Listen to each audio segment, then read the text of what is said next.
حضرت امیر محمد اکرم آوان مد ظلہ العالی دارالعرفان منارہ ضلع چکوال میں سالہ سال سے قرآن و حدیث کے اوپر خطابات کر رہے ہیں اور سلسلہ نقشبندیہ اویسیہ کے مطابق لوگوں کو ذکر الہی کی تربیت دے رہے ہیں۔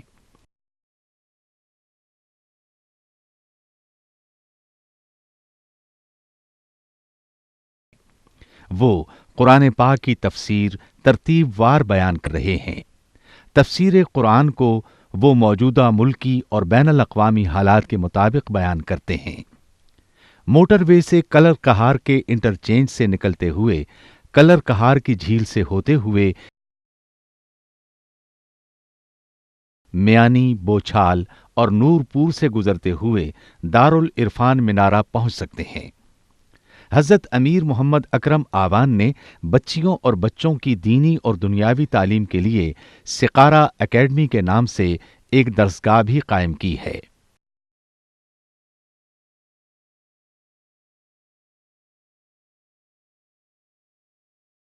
جس کا افتتاح ملک پاکستان کے صدر جنرل محمد ضیاء الحق نے اپنے دست مبارک سے کیا تھا۔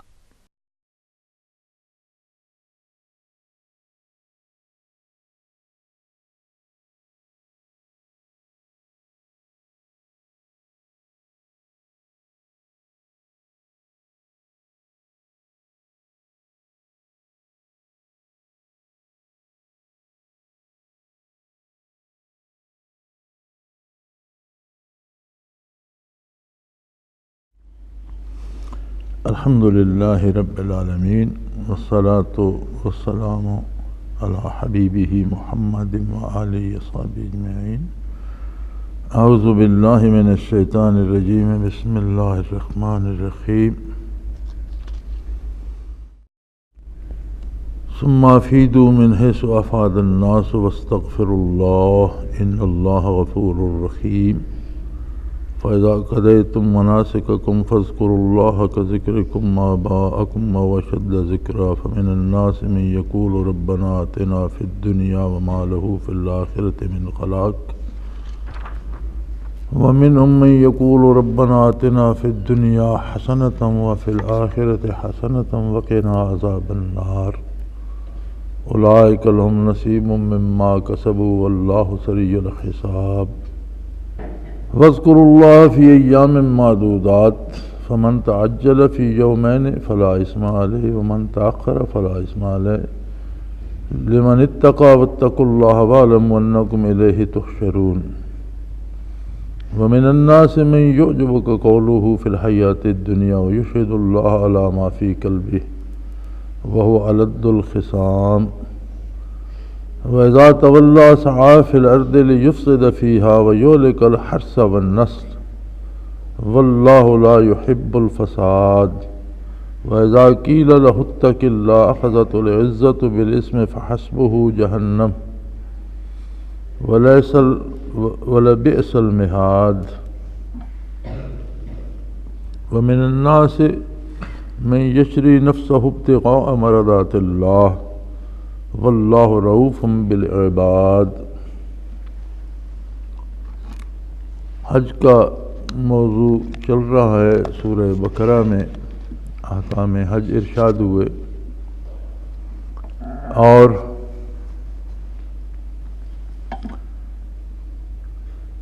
ارشاد ہوتا ہے رسول اللہ صلی اللہ علیہ وآلہ وسلم کو خطاب فرماتے ہوئے، وَمِنَ النَّاسِ مَن يُعْجِبُكَ قَوْلُهُ فِي الْحَيَاةِ الدُّنْيَا وَيُشْهِدُ اللَّهَ عَلَى مَا فِي قَلْبِهِ وَهُوَ أَلَدُّ الْخِصَامِ۔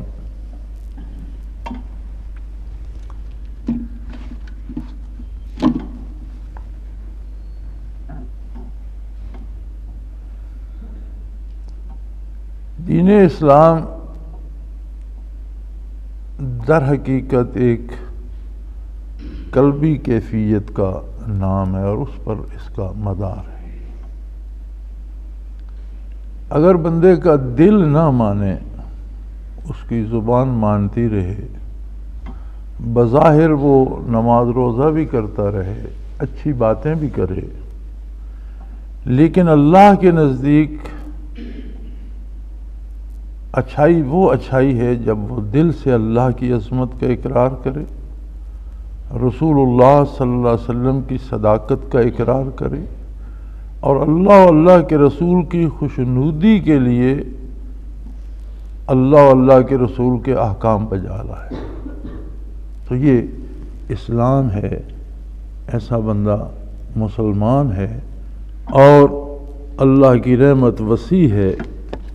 اگر اس سے کچھ خطا بھی ہوتی ہے، اس میں کچھ کمی بھی رہ جاتی ہے، تو اس کی بخشش اس کمی کو پورا کرنے کے لیے کافی۔ لیکن اگر دل ساتھ نہ دے اور دنیاوی مجبوریاں یا دنیا میں نیک کہلانے کے لیے یا دنیاوی باتیں بنانے کے لیے آدمی بظاہر قرآن و حدیث بھی پڑھتا رہے، نماز روزہ بھی کرتا رہے،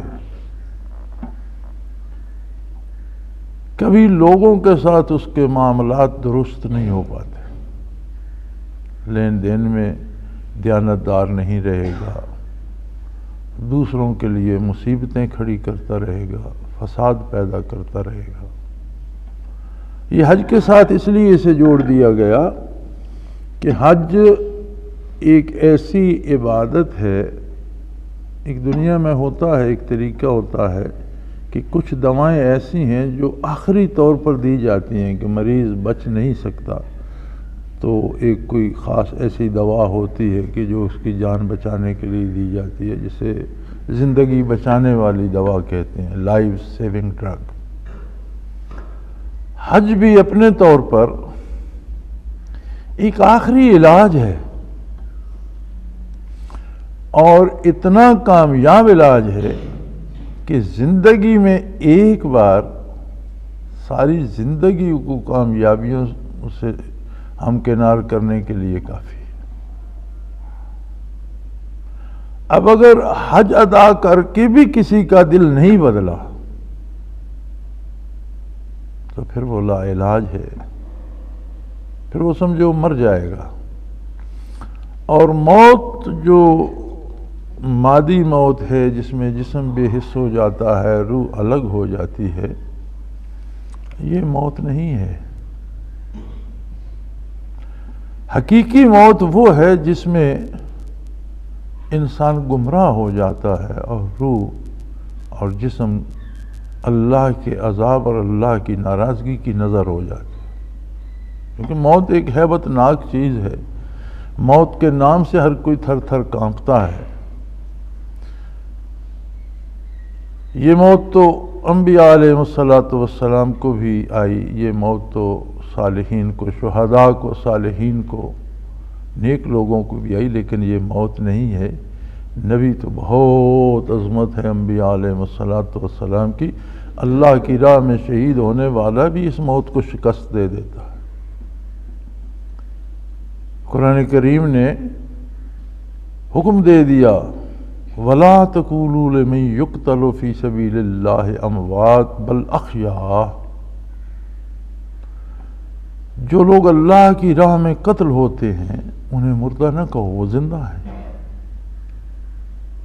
حالانکہ قتل کا فعل بدن پہ صادر ہوتا ہے، جگر پھٹ جاتا ہے، پرخچے اڑ جاتے ہیں، گولیاں گزر جاتی ہیں، جسم کے ٹکڑے ہو جاتے ہیں، اسے دفن کیا جاتا ہے، قبر بنتی ہے، اس کے باوجود حکم ہے کہ اسے مردہ نہ کہو، وہ مرا نہیں، بل احیاء، وہ یہ لوگ زندہ ہیں، یہ نہیں مرے۔ دوسری جگہ ایسا سوچنے پر بھی پابندی لگا دیا وَلَا تَحْسَبَنَّ الَّذِينَ يَقْتُلُونَ فِي سَبِيلِ اللَّهِ أَمْوَاتًا بَلْ أَحْيَاءٌ عِندَ رَبِّهِمْ يُرْزَقُونَ، تمہیں کیا خبر ہے، وہ اللہ کے نزدیک کھاتے پیتے ہیں، ان کو روزی ملتی ہے، یرزقون، انہیں رزق دیا جاتا ہے، اور تم سے اچھی زندگی انہیں نصیب ہوگی۔ تو یہ موت تو ایک تبدیلی ہے، زندگی کا ایک رخ ہے کہ عالم امر میں تھیں ارواح اور ابدان خاک پہ منتشر تھے۔ رب کریم نے ہر ایک کے ایک ذرے بدن کو، ایک ایک ذرے کو مختلف غذاؤں دواؤں میں ڈھال کر یکجا کیا، کچھ صلب پدر میں پہنچے، کچھ والدہ کے وجود کا حصہ بنے، پھر وہ ملے اور ایک وجود پیدا ہوا، پھر اس میں روح پھونکی گئی. تو یہ سارے زندگی کے مختلف پہلو ہیں. پھر وہ دنیا پہ پیدا ہوا تو ہماری آنکھوں نے، ہمارے دل نے، ہمارے دماغ نے یقین کیا یہ زندہ ہے. لیکن جس دن جسم سے روح الگ ہوتی ہے تو وہ فنا نہیں ہوتا. روح بھی بارگاہ الوہیت میں پیش ہوتی ہے اور بدن کا ذرہ ذرہ بھی اللہ کے حضور ہوتا ہے. بدن کا روح کے ساتھ ایسا تعلق بن جاتا ہے کہ کوئی جل جائے، مٹی کھا جائے، جانور کھا جائیں، خاک ہو جائے، لیکن ہر ذرہ کسی صورت میں تو موجود رہتا ہے. مادے کی کوئی شکل تو ہوتی ہے اور ہر ذرے کا تعلق روح سے ہوتا ہے. اگر روح عند اللہ مغفور ہے تو وہ ذرات بھی سکون میں ہوتے ہیں، اور اگر روح اللہ کے غضب کا شکار ہے تو وہ ذرات بھی جہاں ان تک غضب الہی پہنچتا رہتا ہے. اور پھر عرصہ معاشر میں پھر سے بدن اور روح کو اکٹھا کر دیا جائے گا. دنیا میں روح بدن کے تابع ہے، برزخ میں دونوں الگ الگ ہیں، لیکن بدن روح کے تابع ہوتا ہے. جہاں بھی ہو روح کے ساتھ جو سلوک ہو رہا وہ اسے پہنچتا رہتا ہے. اور آخرت میں بدن اور روح دونوں برابر محسوس کریں گے. میدان حشر میں دونوں حاضر ہوں گے اور جنت یا دوزخ میں دونوں اکٹھے جائیں گے. تو یہ زندگی کے مختلف روپ ہیں جو ختم نہیں ہوتی. اہل جنت جنت میں ہمیشہ رہیں گے اور اہل دوزخ جو کفر پر مرے وہ دوزخ میں ہمیشہ. دونوں کے لیے خلود ہے کہ زندگی پھر الگ نہیں ہوگی. تو پھر موت کیا ہے؟ موت ہے عظمت الہی سے محرومی، ایمان سے محرومی. چلتے پھرتے لوگ بھی مرے ہوئے ہوتے ہیں اگر انہیں نور ایمان نصیب نہ ہو.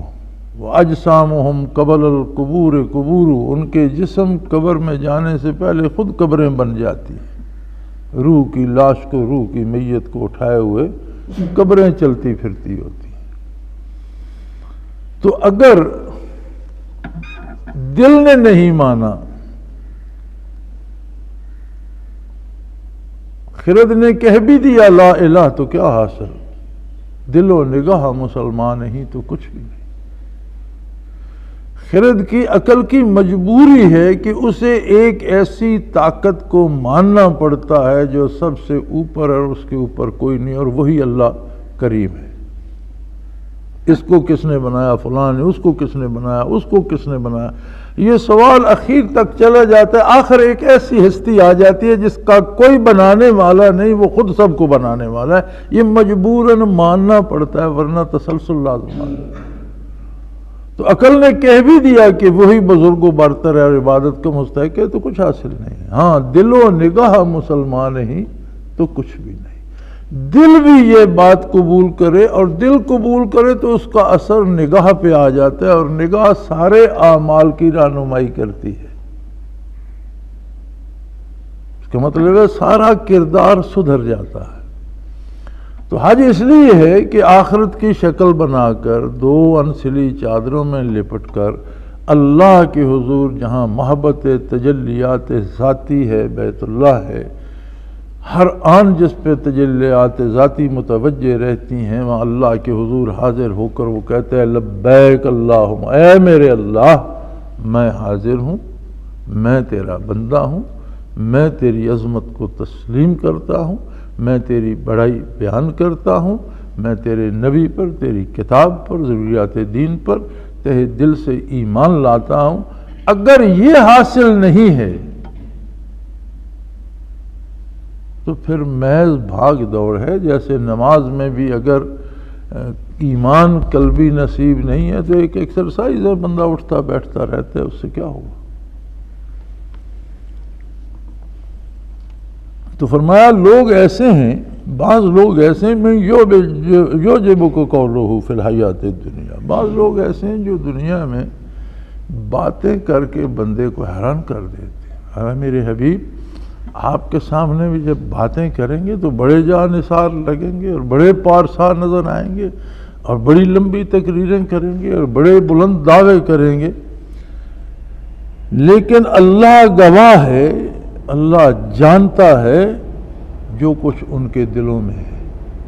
ان کے دلوں میں وہ بات نہیں جو زبانوں پر. وہو الد الخصام، حالانکہ وہ آپ کی مخالفت میں سب سے آگے آگے ہیں۔ جب بات کرتے ہیں، جب آپ صلی اللہ علیہ وسلم کے سامنے ہوتے ہیں تو بڑی پارسائی کی بات کرتے ہیں، بڑی نیکی کی بات کرتے ہیں، بڑی لمبی تقریریں کرتے ہیں، بڑے اونچے دعوے کرتے ہیں، لیکن اللہ جانتا ہے جو ان کے دلوں میں ہے۔ جب آپ سے باہر جاتے ہیں تو آپ صلی اللہ علیہ وسلم کے احکام کے خلاف، آپ کی ذات کے خلاف، آپ کے دین کے خلاف، آپ کے پیغام کے خلاف اتنا کام کرتے ہیں کہ اللہ کی زمین پر فساد پیدا ہو جاتا۔ ہم دیکھتے ہیں کہ بظاہر ہم سب علماء، پیران اعظام، مقررین حضرات، ہم سب قرآن کریم کھول کر بیٹھے ہوتے ہیں اور قرآن کے حوالوں سے باتیں کر رہے ہوتے ہیں۔ اور کیا عجیب بات ہے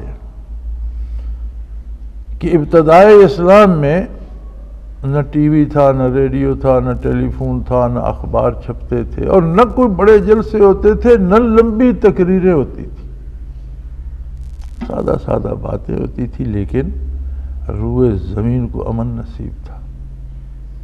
سلطنت اسلامیہ میں کافروں کو بھی امن نصیب ہوتا تھا، ان کی جان مال آبرو بھی محفوظ رہتے۔ آج اس دور کو دیکھیے، یہ جو بات میں آپ سے کر رہا ہوں، یہ ہماری شام کی جو انٹرنیٹ کی اوقات ہیں اس میں اسے پوری دنیا سنیں گی، جہاں جہاں لوگ ہیں جو سننا چاہتے ہیں، یا احباب جہاں جہاں ہیں، روئے زمین پر یہ تقریر سنائی دے رہی ہو۔ اسی طرح آپ ٹیلی ویژن پہ دیکھتے ہیں، روزانہ علماء قرآن کے مفہوم بیان کر رہے ہوتے ہیں، معنی بیان کر رہے ہوتے ہیں، تشریح کر رہے ہوتے ہیں، تقریریں کر رہے ہوتے ہیں، بے شمار چیزیں چھپتی ہیں، کتابیں چھپتی ہیں، اخبار، رسالے، سب میں دینی مضامین ہوتے ہیں۔ اور کچھ لوگ تو سرے سے سارا کام چھوڑ کر لگی تبلیغ پر گئے اور ساری دنیا میں چکر لگاتے رہتے ہیں تبلیغ۔ تو اس سارے کا اصل کیا ہے؟ اس سارے کا نتیجہ کیا ہے کہ جب یہ چیزیں نہیں تھیں اور اتنی بڑی تبلیغ نہیں تھی اور نشریات اتنے دور نہیں جاتی تھی تو پوری دنیا میں امن تھا، اور اب اتنی زیادہ تبلیغ ہے اور پوری دنیا آگ سے کھیل رہی ہے، اور گھر گھر میں فساد ہے، ملک ملک میں فساد ہے، روئے زمین آگ کی لپیٹ میں۔ فرق کیا ہے؟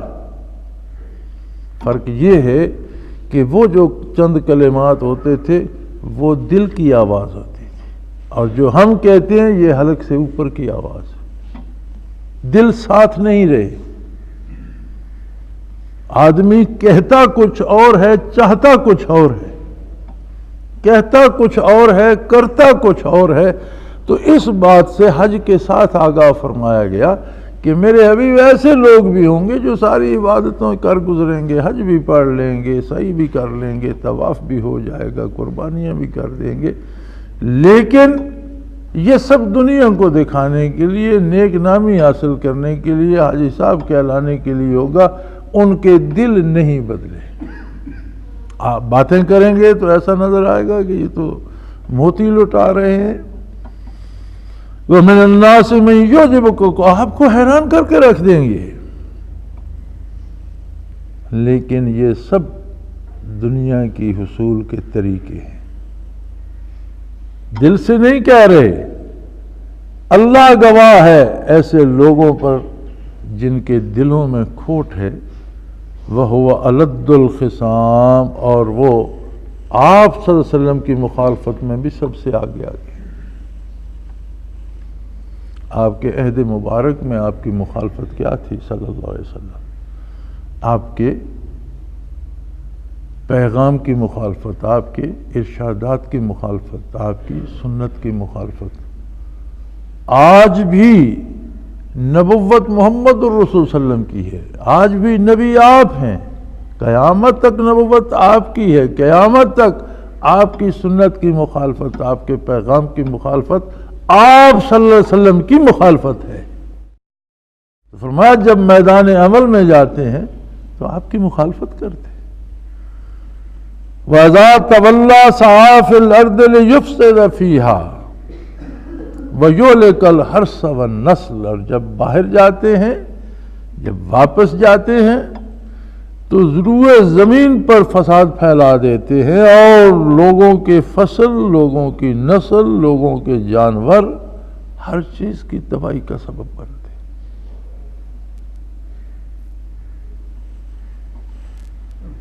اسلام سلامتی کا مذہب ہے، اور یہ بڑا واضح کر کے آیہ کریمہ نے بتایا کہ اسلام تو سب کے لیے امن کا خواہاں ہے، اور انتہائی حالت میں جسے اللہ قتل کرنے کا حکم دے دے اسے قتل کیا جاتا ہے، جس کی سزا اللہ کی طرف سے قتل ہو۔ کوئی بندہ اپنی مرضی سے دوسرے کی جان نہیں لے سکتا، اور اگر کوئی ایسا کردار اپنائے کہ اس سے دنیا پہ تباہی آئے، لوگوں کی جان، مال، آبرو، ہر چیز لٹ جائے، اور دعوے بڑے کرتا رہے، داڑھی رکھ لے، سجدے دیتا رہے، حج کرتا رہے، کیا فرق پڑتا؟ ہم اپنے ملک کا اندازہ کر لیں تو میرے خیال میں ہمارے ملک میں اگر بہت کم حاجی ہوں گے پاکستان میں، تو میری ایک اندازہ ہے میرا، کہ میری ایک رائے ہے کہ میرے خیال میں ہر تیسرا بندہ حاجی ہے۔ ایسے خاندانوں کے خاندان ہیں جو سال میں کئی دفعہ عمرے کرتے ہیں اور ہر سال حج پہ بھی جاتے ہیں،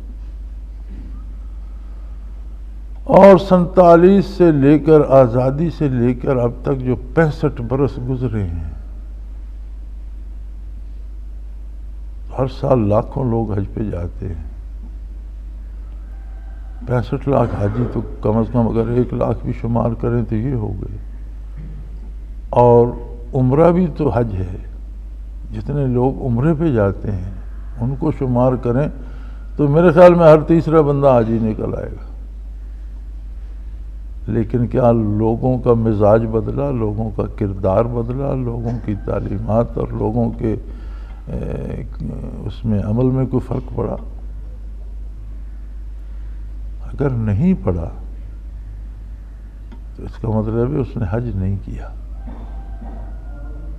اگر تبدیلی نہیں آئی، ایک دوا کھائی اور صحت نہیں ہوئی، تو یا دوا اصلی نہیں تھی یا بد پرہیزی ہوئی، اور اگر دوا اصلی تھی تو پھر بد پرہیزی ہوئی۔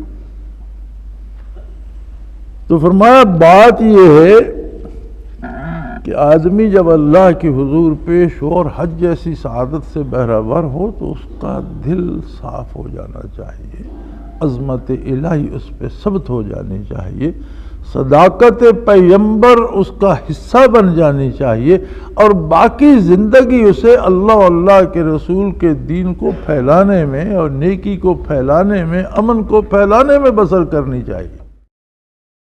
لیکن لوگ ایسے ہیں کہ بظاہر بڑی تقریریں، بڑی باتیں، بڑے دعوے کرتے ہیں، اللہ جانتا ہے کہ ان کے دل نہیں بدلے، اور دنیا بھی دیکھ لیتی ہے کہ جب وہ واپس جاتے ہیں تو دین کی مخالفت کرتے ہیں۔ اب یہ ضروری نہیں کہ دین کے خلاف کوئی تقریر ہی کرے تو مخالفت ہے، بلکہ جو عملی مخالفت ہوتی ہے یہ سب سے زیادہ مؤثر ہوتی ہے۔ وَإِذَا تَوَلَّىٰ سَعَىٰ فِي الْأَرْضِ لِيُفْسِدَ فِيهَا، جب واپس پہنچتے ہیں تو روئے زمین پر فساد کے لیے کوشش کرتے ہیں، لوگوں کو آپس میں لڑانے کی باتیں کرتے ہیں، اور ان کے اس فساد سے لوگوں کے گھر بکھرتے ہیں، فصلیں تباہ ہوتی ہیں، مواشی مر جاتے ہیں، نسلیں ختم ہو جاتی ہیں۔ واللہ لا يحب الفساد، اور اللہ کو ہرگز فساد پسند نہیں۔ اللہ کریم کو کسی حال میں بھی فساد پسند نہیں ہے۔ ہر کام کے کرنے کا ایک جائز طریقہ اور ایک سلیقہ ہے، اور ہر کام اسی سلیقے کے تحت ہوتا ہے۔ پھر ہر ملک، ہر قوم کے اپنے حالات ہیں۔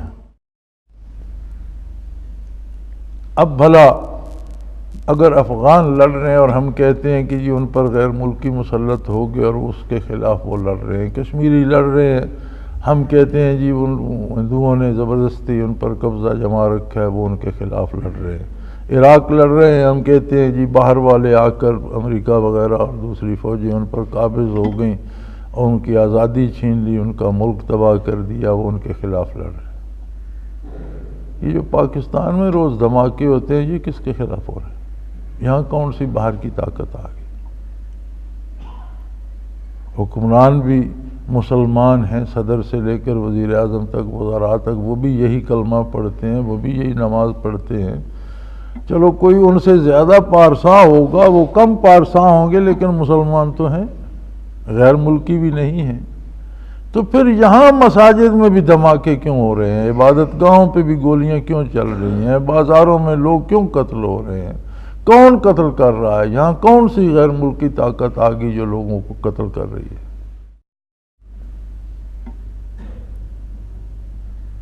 جب ریاست مسلمانوں کی ہے، حکومت مسلمانوں کی ہے، حکمران بھی مسلمان ہیں، رعیت بھی مسلمان ہے، 65 برس ہو گئے ہر ایک کو دعویٰ کرتی ہے اسلام نافذ کرو، اسلام نافذ کرو۔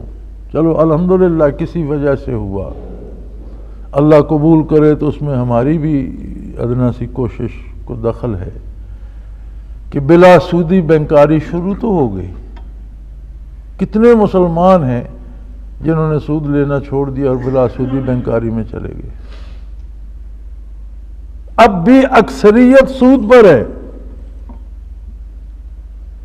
اس وقت بھی بلا سودی بینکوں میں بہت تھوڑے لوگ آئے ہیں اور اکثریت سود لے کر کھا رہی ہے۔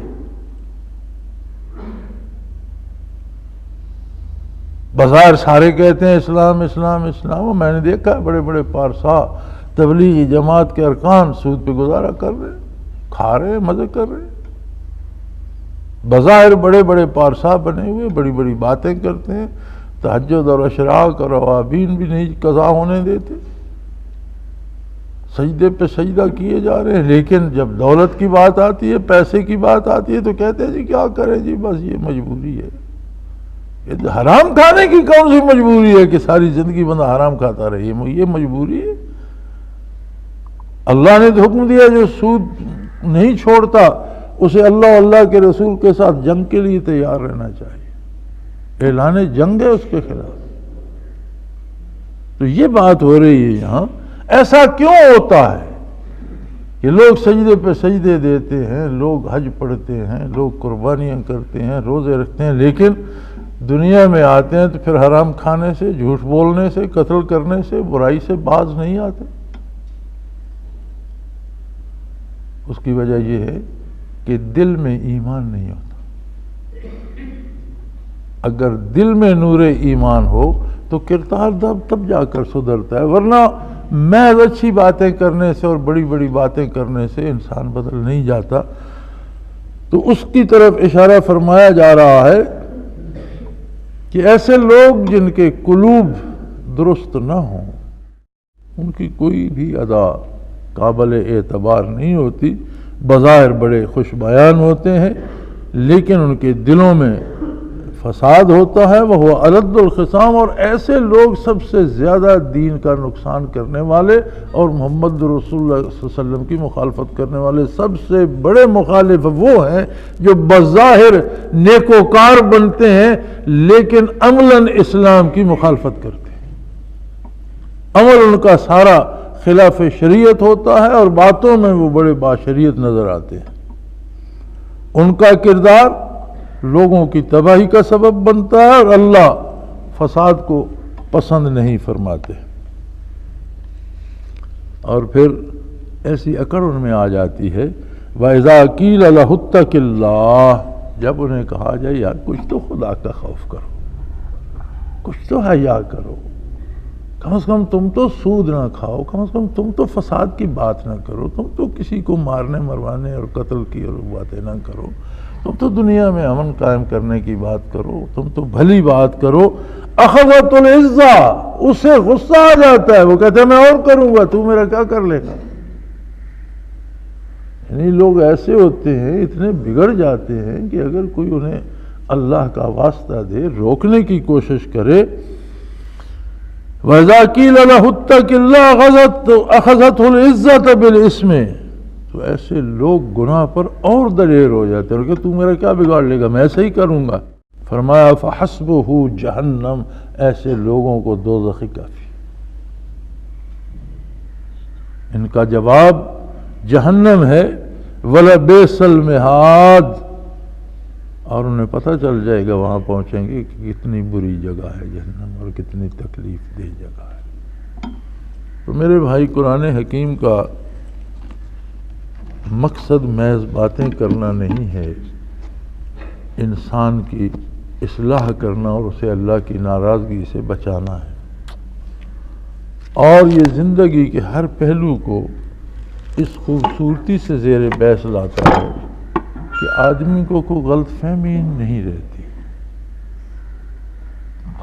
ہمیں اسے رسم نہیں سننا چاہیے، بلکہ دل کے کانوں اور دل کی آنکھوں سے دیکھنا اور سننا چاہیے۔ اللہ ہمارے گناہ معاف فرمائے اور اپنی اور اپنے حبیب صلی اللہ علیہ وسلم کی اطاعت نصیب فرمائے، توبہ قبول فرمائے اور نیک انجام میسر فرمائے۔ وآخر دعوانا ان الحمدللہ رب العالمین۔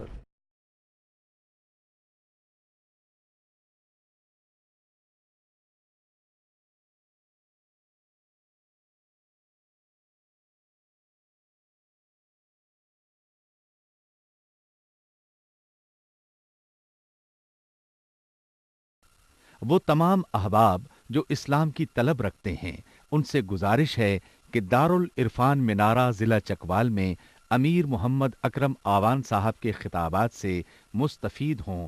وہ ہر جمعے کو نماز سے پہلے بیان فرماتے ہیں۔ ہر ماہ کی پہلی اتوار کو ماہانہ اجتماع ہوتا ہے، جس میں آپ خصوصی خطاب فرماتے ہیں، اور پاکستان کے چاروں صوبوں سے احباب اس اجتماع میں شرکت کرتے ہیں۔ اس کے علاوہ یہاں سال میں 2 مرکزی اجتماعات بھی ہوتے ہیں، ایک رمضان المبارک میں اعتکاف کا اجتماع اور دوسرا جولائی اور اگست میں 40 دن کا اجتماع ہوتا ہے، جس میں روحانی تربیت کی جاتی ہے۔ اپنا خون سیماب دے کر اتنا ہم کر جائیں گے، نام آقا کا چمن میں پھر رقم کر جائیں گے۔